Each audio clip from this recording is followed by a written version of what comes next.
Hello, my name is Lars Födersch and I'm here for Leadership Talks. And we are extremely excited to have as a guest today Rahul Shinde, the Vice President and Chief Information Officer of Coca-Cola Beverages Vietnam. Thanks for having me, Lars.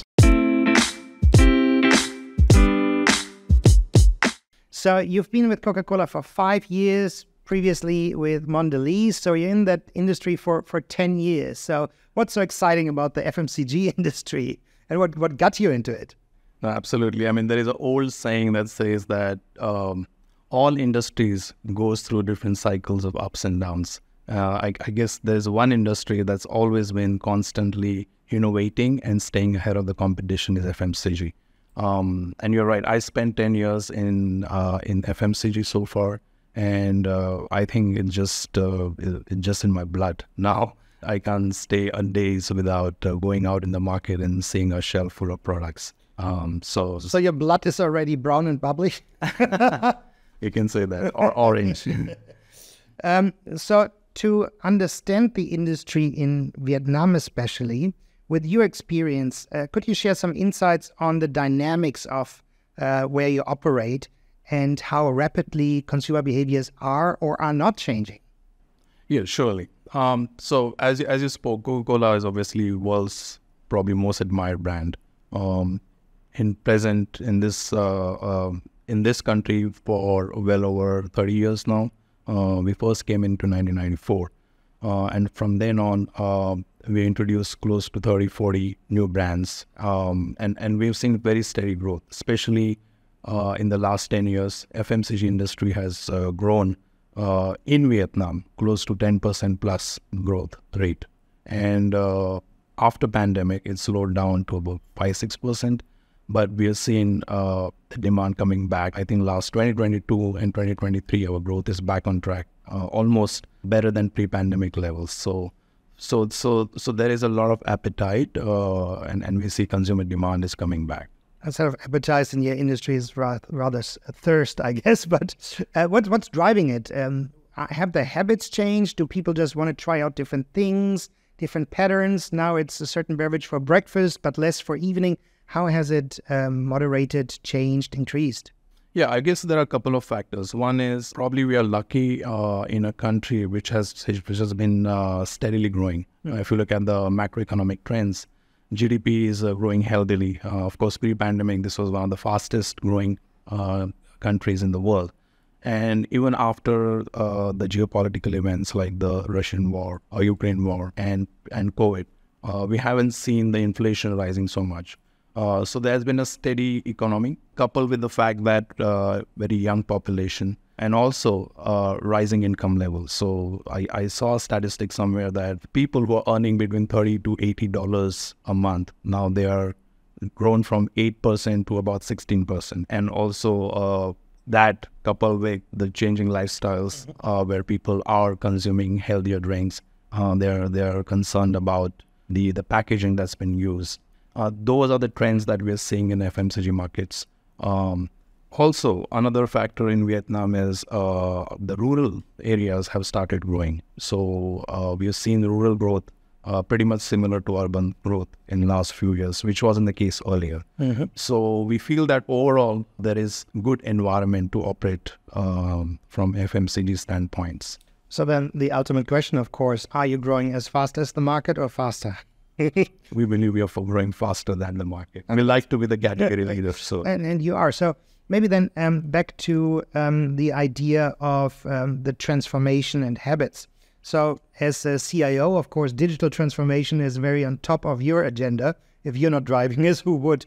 So in this today's technology-driven landscape, how does it affect the FMCG sector that traditionally was very old school, ship boxes, or in your case, cans and bottles? Yeah, absolutely. I think we've seen a lot of focus on digital transformation post-COVID. We've seen a lot of industries moving towards accelerating their digital journey. For us, we started our digital journey here in Coca-Cola Vietnam back in 2018, even before pandemic, primarily because of a couple of factors. And I believe one of the factor is growing consumers' demands on what are the products that they're looking for. People are making decisions based on what they see online. So it's very important to have presence both offline and online. And from that perspective, e-commerce, O2O, online to offline or offline to online, both these areas are growing. And for us, data is fuel. I mean, in this era where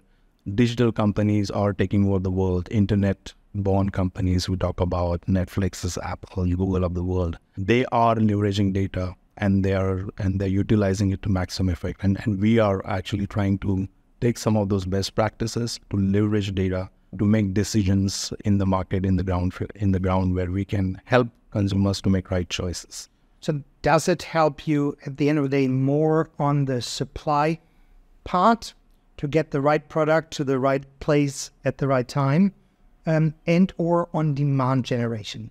I believe both. Of course, we do a lot of consumer marketing initiatives, a lot of analytics and social media, and we also now leveraging Web 3.0, generative AI technologies and stuff like that. For us, it's also very important that, and this is a famous saying by our CEO, that Coca-Cola has to be at the click's reach of desire. That means in the erstwhile world, we say that Coca-Cola should be in your hand's reach wherever you go, and now it should be in the click's reach, where you can see both online and offline. So from that perspective, our focus has always been to ensure that our offline distribution model, which has been sort of tested and been excellence model for so many years, how do we complement that with online, whether we leverage data to make or to provide the data insights for people to make decisions, or introducing new products or introducing the right placements of the product in right stores. So have any of your new product developments been driven by or communicating differently with your consumers?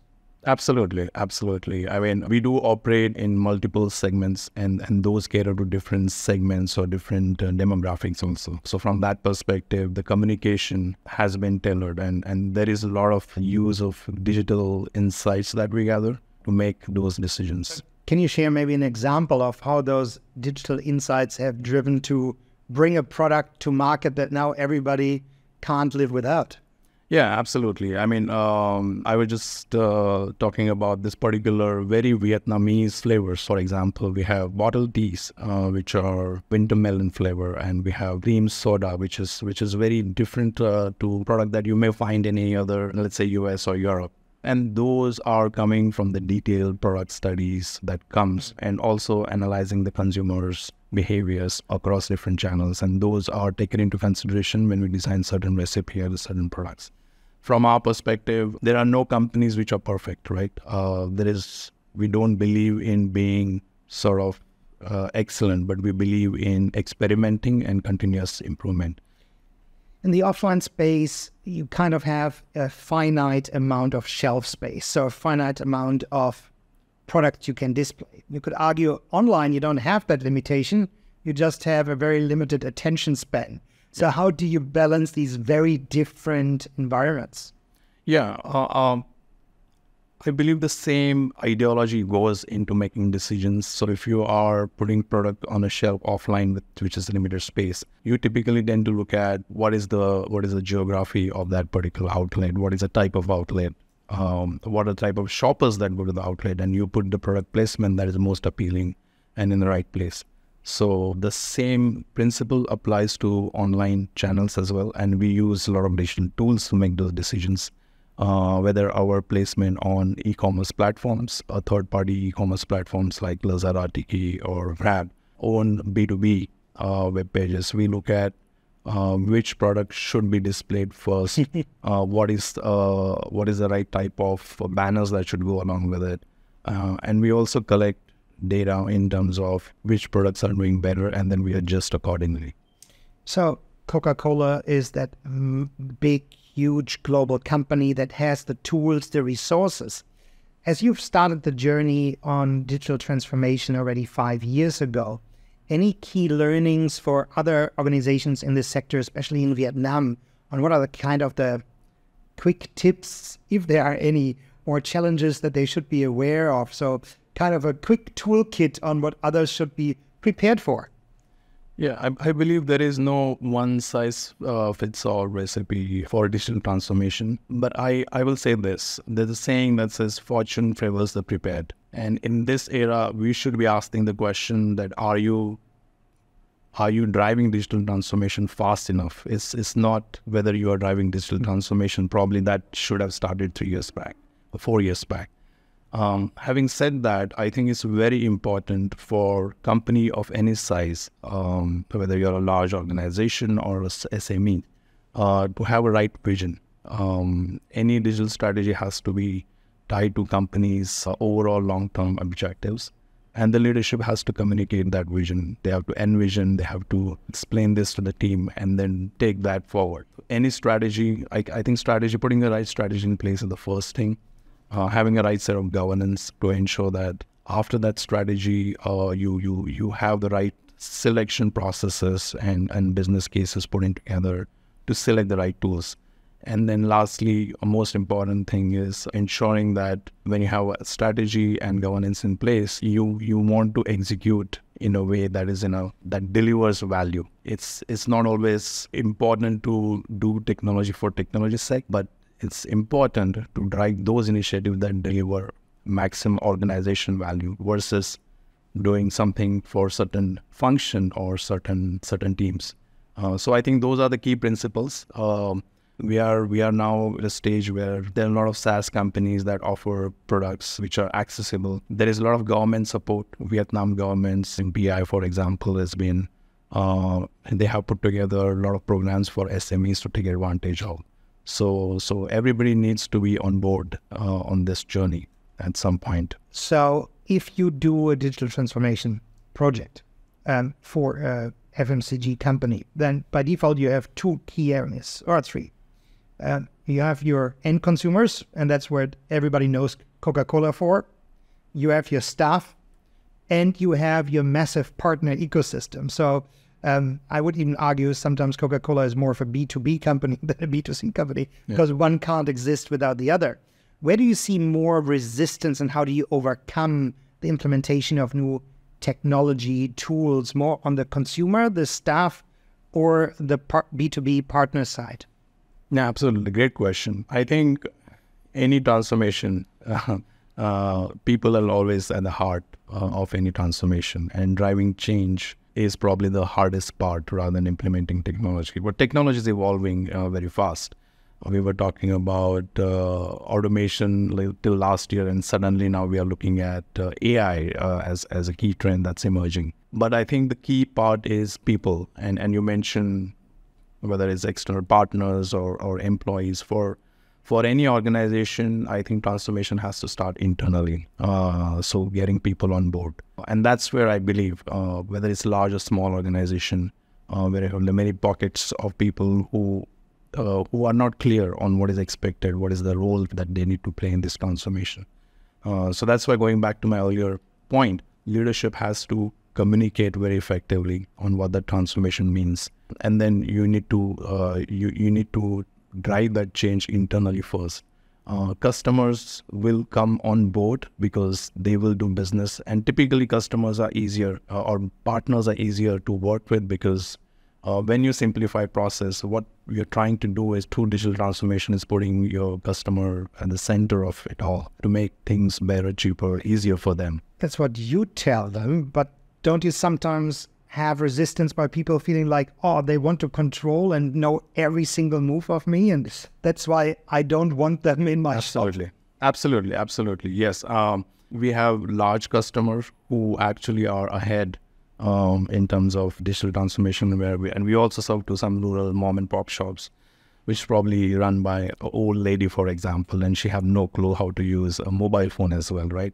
And you need to get everybody on board. And of course, there is a different level of digital initiatives that will do for them. It's important to come to a middle ground and what works for each customers. For large customers, we don't even need to change the systems. We can do integrations through EDI and stuff like that. Whereas for smaller customers, you actually need to assist them through a sales rep to get them on board initially, and later then they get used to it. So there is a different change management journey for each persona of the customers. But at the end of the day, we want to make them aware how it benefits them, having the right data. For example, we are doing a rural digital initiatives now where we are providing data at the hands of those rural customers who have not seen that before on how their store, which category they're selling better, how their store is doing, and how they can improve their sales.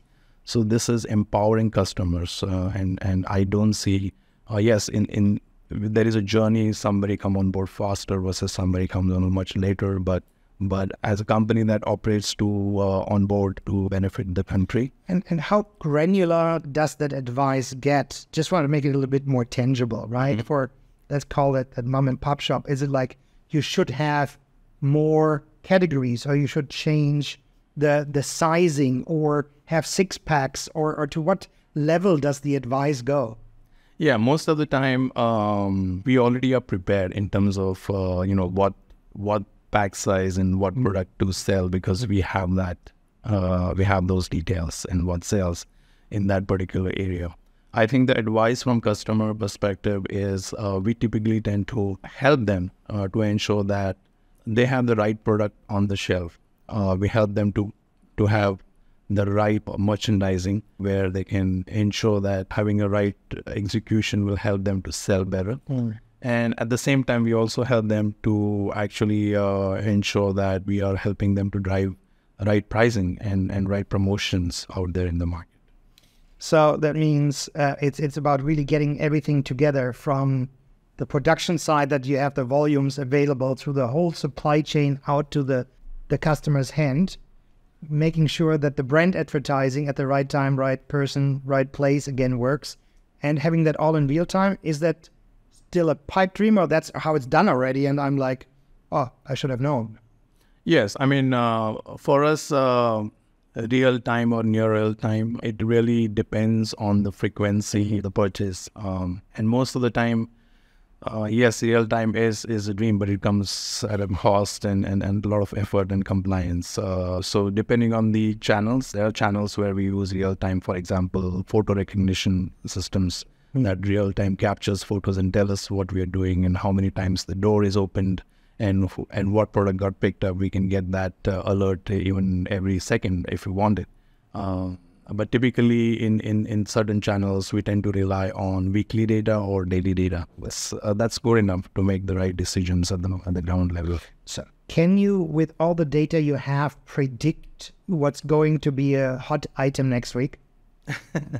It's hard to tell. I believe some people will be able to tell that. But yes, I mean, of course, we do detailed forecasting at weekly level, like you rightly said. So we tend to know what our products going to, by and large, with maybe 3-4% sort of tolerance level. We know how our sales will look like in the next week or next month. Do some of the mega trends, how society changes, what people believe in, value systems, also affect how you do business? Let's say pastimes, from outdoor gaming into online gaming is a huge thing. Like we only buy products from companies where we believe in their values. ESG is a big topic. How does that affect how Coca-Cola in Vietnam is doing business?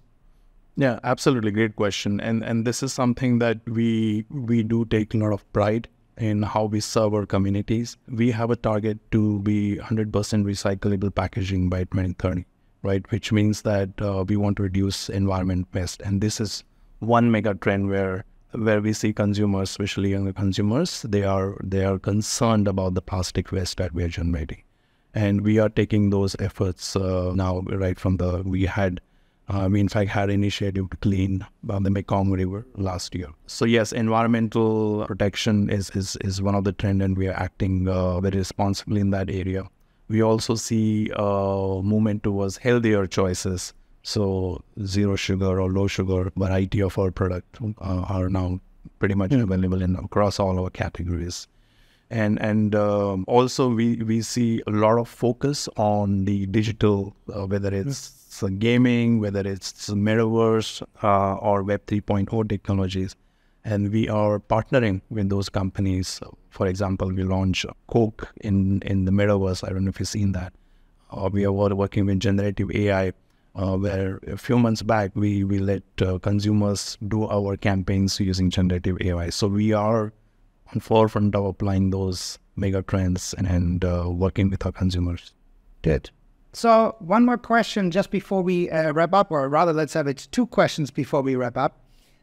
One is Coca-Cola, with all its global might and supply chain and digital systems and distributors, would you say it's a beverage company, or at the end of the day, it's a branding company that does beverages? Yeah, I would say we take a lot of pride as Coca-Cola, being more than 130-year-old company, that we stood test of times. We withstood wars, we withstood economic crisis, and we still emerged. So for us, brand is our identity, but our DNA is actually to constantly innovate, and that's something that is associated with brand. You can say that we are a beverage company because we focus on beverages. At least for so many years, we have not really moved away from that strategy where we want to go into food or other segments. So it's a bit of both. And in fact, now we say that we are a data company that happens to sell a beverage, because data is the new oil. So maybe as a very last question, I don't want to get you into trouble. I don't ask you to open the secret vault in Atlanta, but what do you think is the secret formula, not of the drink, but of the company that gets and keeps it going? Yeah, absolutely. I think if you ask me about the secret vault, even I wouldn't know. There are many sort of theories on whether it's somewhere in some bank or again, we don't know. We feel that it's not a secret anymore because for us, it's not the recipe of what is associated as world's most favorite drink, but it's the people. Like I said, we've been present in the last 130 years and constantly innovating ourselves. Our DNA is to innovate and constantly improve and not be satisfied with the status quo. And that's the reason why we have constantly revolutionized our product portfolio. We've gone into energy segment, we've gone into now alcoholic segment, we've gone into the coffee segment. And we are present in almost every market, every country in the world. So that goes to say that the company of the size will not succeed unless having some common set of values. And for us, that's the strength. The strength is having a winning or growth mindset, which is constantly innovating and constantly keeping our customers at heart of doing everything that we do, and not afraid of failures. We take risks, and sometimes it pays off, sometimes it doesn't, but we always learn from it. Excellent. So I hope everybody out there learned something today. Thank you so much, Rahul, for those fantastic insights. And everybody, tune in for our other episodes. Thank you. Thank you, Lars, and thanks Advertising Vietnam for the opportunity. Look forward to seeing this episode live.